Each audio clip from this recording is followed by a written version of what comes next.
आज हम इस वीडियो में पैसे बचाने की बात नहीं करेंगे। हमेशा की तरह आज हम बात करेंगे पैसों को खर्च करने की, कि हमें अपने पैसों को कहाँ खर्च करना चाहिए। तो मैं हूँ विनी और आप देख रहे हैं the hope story. I know ये वीडियो जो लोग भी देख रहे हैं वो अपना एक पर्सनल स्टाइल डेवलप करना चाहते हैं और वो कंटिन्यूसली अपने ऊपर काम करना चाहते हैं, अपनी ओवरऑल लुक के ऊपर, अपनी ओवरऑल पर्सनालिटी के लिए, which is a great thing. ये बहुत ज़रूरी है कि हम रोज़ अपने आप को एक्सप्लोर करें, अपने आप को बेटर दिखाने की और बेटर बनाने की कोशिश करें। और ये कोशिश आपको लगातार करते रहनी चाहिए, क्योंकि हम रोज़ पास नहीं होते, कभी कभी हम फेल भी हो जाते हैं। और बहुत बार हम रिग्रेट परचेजिंग करते हैं, बहुत बार ऐसी शॉपिंग कर लेते हैं जो हमारे किसी काम नहीं आती, और ये सब चीज़ों को हम दूसरों के सामने एडमिट करते हुए भी शर्माते हैं, क्योंकि पहले ही हमारे हस्बैंड्स, हमारे ब्रदर या हमारे पेरेंट्स हमको ये कह रहे होते हैं कि इतने कपड़े भरे हुए हैं लेकिन तुम्हारे पास पहनने के लिए कुछ नहीं है, तुम सारा टाइम शॉपिंग करती हो लेकिन कुछ भी काम का नहीं खरीदती हो। तो आज इस वीडियो को देखने के बाद काफ़ी सारी क्लैरिटी जो है आप फील करेंगी अपने माइंड के अंदर कि आपको किन चीज़ों के ऊपर पैसे लगाने चाहिए।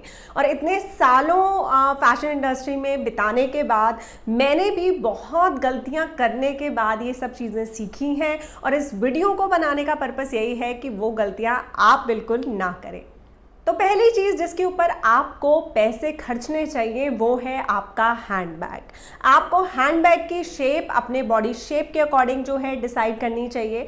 आपके पास एक दो ऐसे हैंडबैग ज़रूर होने चाहिए जो कि एक्सपेंसिव हो, और बिल्कुल फ़र्क पड़ता है आपके हैंडबैग की क्वालिटी से आपकी ओवरऑल लुक में। ये मैं आपको अपने एक्सपीरियंस से बता सकती हूँ कि जब भी सस्ते हैंडबैग्स हम लेते हैं हमें पता भी नहीं चलता है कि कब उनकी जो स्ट्रैप्स हैं वो लूज हो गए हैं, अंदर का कपड़ा फट गया है, और जब दूर से हम उन्हें देखते हैं तो वो उतने ज़्यादा अपीलिंग नहीं लगते जब हमने उन्हें नया लिया था। तो आपको हमेशा अपने लिए जो हैंडबैग्स हैं वो अपने बजट से ज़्यादा के लेने चाहिए। चाहे आप 6 हैंडबैग्स लेने की बजाय पूरे साल में 2 हैंडबैग्स लीजिए, लेकिन वो जो हैंडबैग्स हों उनकी शेप ऐसी होनी चाहिए जो आपकी बॉडी शेप को कॉम्प्लीमेंट करे और वो आपको एक कॉन्फिडेंस दे। आपने देखा होगा अपने आसपास के लोगों को भी कि जब वो ब्रांडेड हैंडबैग उठाते हैं तो एक कॉन्फिडेंस उनके ओवरऑल लुक में नजर आता है।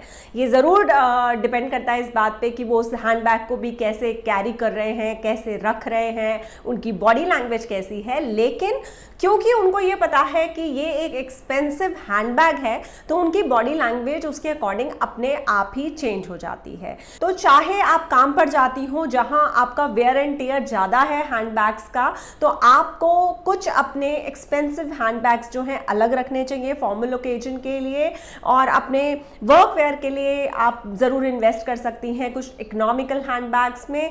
लेकिन फिर भी मैं दोबारा से ऐड करूंगी कि अगर आप काम पर भी जाती हैं तो 4 बैग्स खरीदने के बजाय या उससे ज़्यादा बैग्स खरीदने के बजाय आप 2 एक्सपेंसिव हैंडबैग्स में इन्वेस्ट करें।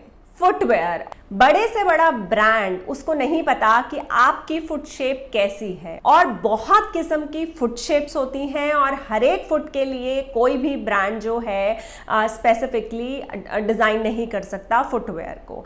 तो एक्सपेंसिव ब्रांड्स भी आपके लिए कंफर्टेबल होंगे इस बात की कोई गारंटी नहीं है। तो आपको पहले तो एक्सप्लोर करना है ब्रांड्स को, कौन से ब्रांड्स जो हैं आपके लिए अप्रोप्रिएट हैं, और उसके बाद इन्वेस्ट करना है। आपको कभी भी बहुत इकोनॉमिकल रेंज में या चीप प्राइजेस पर कंफर्टेबल फुटवेयर मिलना काफ़ी मुश्किल है, और अगर मिल जाता है तो आप बहुत लकी हैं। आपको ये समझना होगा कि हम सबका फुट शेप अलग है और जो स्किन है वो अलग तरीके से रिएक्ट करती है हर एक फुटवेयर को।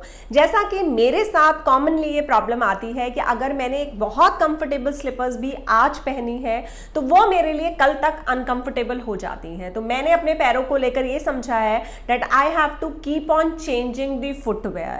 मैं ये नहीं कर सकती हूँ कि एक ही फुटवेयर को मैं 2-3 दिन तक पहनूं।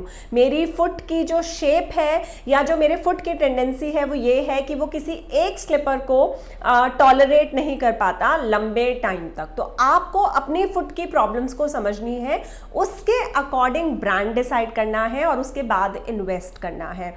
90% केस में यही चांसेस होते हैं कि जो एक्सपेंसिव ब्रांड्स हैं वो ही बना पाते हैं काफ़ी कंफर्टेबल फुटवेयर, और इसके पीछे भी जो रीज़न है वो बिल्कुल ऑथेंटिक रीज़न है, क्योंकि बहुत अलग किस्म की मशीनरी चाहिए होती है, अलग किस्म की लेदर चाहिए होती है और अलग किस्म के इंसोल्स चाहिए होते हैं एक फुटवेयर के अंदर कंफर्ट को बढ़ाने के लिए।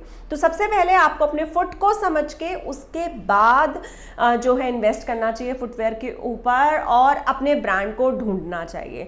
तो आपको ज़रूर इन्वेस्ट करना चाहिए अपने पैसों को एक एक्सपेंसिव फुटवेयर में, जिससे आप अगर फॉर्मल वेयर के लिए उसको पहन के जा रहे हैं, जहां हमें लंबे समय तक डांस करना है या एक्टिविटी करनी है, तो आपका कंफर्टेबल रहना ज़रूरी है, जो कि पॉसिबल हो पाता है एक अच्छे फुटवेयर के साथ। और अगली चीज़ जिसके ऊपर आपको ज़रूर पैसे खर्चने चाहिए वो है एक्सपेंसिव मेकअप। मैं हाई एंड ब्रांड्स की यहाँ पर बात नहीं कर रही हूँ, लेकिन मैं यहाँ पर ज़रूर कहना चाहती हूँ कि आपको सस्ते मेकअप को ट्राई भी नहीं करना चाहिए, क्योंकि ऐसे मेकअप्स में बहुत ज़्यादा हाई केमिकल्स होते हैं जो आपकी स्किन के ऊपर रिएक्शन कर सकते हैं। तो जब भी बात आपकी स्किन की हो, मेकअप की हो या किसी एक ऐसी चीज़ की हो जो आपकी बॉडी में एब्जॉर्ब होने वाली है, तो कभी भी उस पर कॉम्प्रोमाइज़ मत कीजिए। हमेशा कुछ ट्रस्टेड ब्रांड्स को, चाहे वो एक्सपेंसिव भी हो, हमेशा मेकअप उन्हीं से खरीदिए। तो आपको बिल्कुल लगाने चाहिए अपने पैसे एक्सपेंसिव मेकअप के ऊपर, और अगर आप बहुत ज़्यादा मेकअप नहीं करती हैं तो आपको कम मेकअप खरीदना चाहिए, लेकिन अच्छे ब्रांड का मेकअप खरीदना चाहिए। और इसके लिए बहुत आसान है, आप गूगल पर रेटिंग देख सकती हैं, कुछ आपको ऐसी ब्यूटी वेबसाइट्स मिल जाएंगी जिसको आप एक्सप्लोर कर सकती हैं, कस्टमर रिव्यू देख सकती हैं, और उसके बाद आप अपने पैसे लगाइए, but never go with the cheap brands. और अब बात करते हैं हेयर की। मैं बहुत ऐसी अपनी क्लाइंट्स को जानती हूँ जो कि अपने हेयर को लेकर बहुत ज़्यादा परेशान रहती हैं कि बहुत फ्रीजी रहते हैं, बहुत टूटते हैं, हम क्या करें। और हेयर में भी आपको इस बात को समझना होगा कि जितने पोल्यूशन में हम सब लोग रहते हैं और जो हमारी वेदर कंडीशंस हैं उनको देखते हुए हमें अपने हेयर को एक्स्ट्रा अटेंशन देनी होगी। हमें हफ्ते में एक बार 2 से 3 घंटे लगाने होंगे अपने बालों के लिए। आप होम रेमेडीज भी ज़रूर कर सकती हैं, वो भी आपको ज़रूर हेल्प करती हैं, लेकिन हेयर का जब मामला आए तब आपको चीप शैम्पूज, चीप कंडीशनर्स के लिए बिल्कुल नहीं जाना चाहिए। और अगर आपके बाल जो है कलर ट्रीटेड हैं या आपने स्ट्रेटनिंग कराई हुई है, तो आपको स्पेसिफिक शैम्पूज को यूज़ करना चाहिए, क्योंकि आप डबल डैमेज करते हैं अपने बालों को। जब आप ऑलरेडी कलर ट्रीटमेंट कराते हैं तो एक केमिकल है जो आपके बालों में लग रहा है, जब आप चीप प्रोडक्ट्स को यूज़ करते हैं उसके ऊपर, तो आप उस कलर को भी ख़राब कर देते हैं जिसको आपने पैसे खर्च के करवाया है, और उस प्रोडक्ट को खरीदने में जो आपके पैसे गए हैं वो तो चले ही गए हैं। तो आपको हमेशा कुछ अच्छे ब्रांड्स के शैम्पू जो कम से कम जिनमें केमिकल्स हो उनको आपको लेना चाहिए। और बहुत सारे मार्केट में आपको ब्रांड्स मिल जाएंगे, और आपको ये भी समझना है कि ऑर्गेनिक और आयुर्वेदिक के नाम पर आपको ब्रांड्स को जज नहीं करना है। तो आपको बालों को लेकर हमेशा एक्सपेंसिव ब्रांड्स के साथ जाना चाहिए। चीप प्रोडक्ट्स जो हैं बालों को बिल्कुल डैमेज कर देते हैं। मैंने लोगों को ये भी करते देखा है कि वो पार्लर से एक बार कलर करा लेते हैं और उसके बाद कुछ चीप कलर्स को खरीद के घर पर उनको यूज़ करते हैं। ये डबल डैमेज है जो आप अपने बालों को करते हैं। आपको कभी भी ऐसा नहीं करना चाहिए। अगर आपने अपने बालों का कोई ट्रीटमेंट लिया है पार्लर में, आपने कैराटिन कराया है या आपने स्ट्रेटनिंग कराई है, तो जो प्रोडक्ट आपको इससे रिलेटेड प्रोडक्ट हैं, जो ऐसे शैम्पूज हैं जो इसको अच्छे तरीके से मेंटेन करेंगे, उनको यूज़ करना चाहिए। आप थोड़े से पैसे बचाने के लिए जब यहाँ पर कॉम्प्रोमाइज़ करते हैं तो हेयर क्वालिटी, ऑलरेडी हम सब लोग बहुत हेयर प्रॉब्लम से गुजर रहे हैं और क्वालिटी और ज़्यादा गिरती जाती है आपके हेयर की और कंडीशन ख़राब होती जाती है। तो मेरे वीडियोस के कमेंट बॉक्स में बहुत लोग मेरे नेल कलर्स के बारे में पूछते हैं कि मैम आपने कौन सा नेल कलर लगाया है। तो मैं आपको बताना चाहती हूँ कि मैं जेल नेल पेंट लगाती हूँ, जो कि नॉर्मल नेल पेंट से महंगा होता है।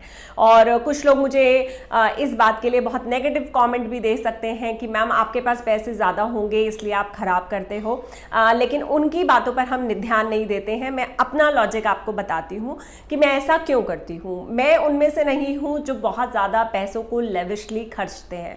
मुझे पैसों को खर्चने के लिए लॉजिक चाहिए, और जब वो लॉजिक मुझे मिलता है तब मैं ऐसा करती हूँ। लेकिन क्योंकि मेरा प्रोफेशन ऐसा है जहाँ पर मैं ऑनलाइन बहुत सारे सेशंस लेती हूँ, मैं वीडियोस बनाती हूँ, मैं यूट्यूबर हूँ, तो आप लोग मुझे सामने से देखते हैं, तो ये बहुत इम्पॉर्टेंट है कि मेरे जो हैंड्स हैं वो एक सॉफ्ट लुक दें, वो नीट एंड क्लीन हो, उससे मेरा एक इम्प्रेशन क्रिएट होता है। और मेरे नेल्स का अप्रोप्रिएट रहना भी बहुत ज़रूरी है, और मेरे पास इतना टाइम नहीं होता कि मैं रोज़ नेल पेंट जो है अच्छे तरीके से लगा सकूँ, और जब वो निकल जाए तो मैं उसको फटाफट जो है ठीक कर सकूं। इतना टाइम मेरे पास नहीं होता मेरे डेली शेड्यूल में। तो जो जेल नेल पेंट है जो कि एक्सपेंसिव होता है, मैं उसको लगाना पसंद करती हूँ। तो मैं यहाँ पर आप लोगों को भी ये सजेस्ट करना चाहूँगी कि अगर आप ऐसे प्रोफेशन में हैं जहाँ पर आपके हैंड्स आपके लिए इंप्रेशन क्रिएट करते हैं, तो ज़रूर आप रेगुलर मैनिक्योर्स करवाएं और आप जेल नेल पेंट पर पैसे खर्चें। उससे आप एक बहुत बड़ा डिफरेंस देखेंगे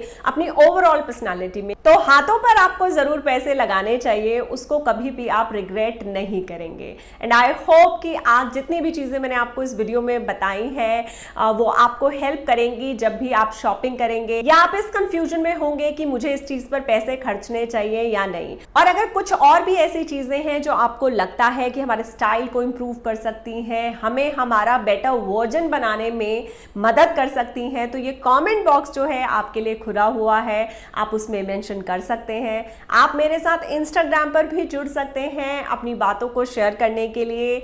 मेरा हैंडल है दी होप स्टोरी ऑफिशियल, और आप मुझे और मेरी टीम को ज्वाइन कर सकते हैं अपना पर्सनल सिग्नेचर स्टाइल डेवलप करने के लिए। उसकी इंफॉर्मेशन भी आपको मिल जाएगी डिस्क्रिप्शन बॉक्स में। मैं मिलूंगी एक और नए टॉपिक के साथ। Till then keep going and keep growing.